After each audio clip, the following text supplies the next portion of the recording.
Robert gets very worried because what he's worried about is really what Viserys is hoping for, which is that in exchange for wedding off his sister to Khal Drogo, Drogo will give him his army and allow Viserys to cross the Narrow Sea and conquer the Seven Kingdoms.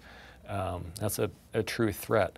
From Ned Stark's point of view, it's not a true threat because the Dothraki are famous for two things. One is they're great warriors, and two, they don't sail. They hate the water, they're afraid of the water, they won't cross any water that a horse won't drink, so basically salt water. That's the Narrow Sea. No Dothraki has ever gotten on board a boat and crossed the Narrow Sea. The idea of an army of Dothraki crossing is completely inconceivable and just foolish. So from his perspective, Robert is terrified of ghosts and phantoms and all sorts of things that won't ever come to pass.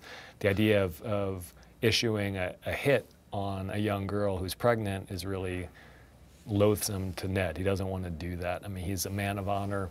He's killed many people before, but it's been enemies on the battlefield. He's never, issued an assassination order against a young woman, much less a pregnant young woman. He just refuses to do it. Robert just thinks that's kind of silliness, and it's all fancy talk, and that the truth of it is that you have to do all sorts of horrible things if you're going to rule the kingdoms, including get your hands bloody, including sometimes killing people who might not deserve it on their own. So the two friends are very much at odds over this. They're both very stubborn men. Ned just simply says no, refuses to do it, throws down the token of his office, the hand pin, and storms off. And Robert, as far as he's concerned, Ned has just committed treason by disobeying a direct order from the king.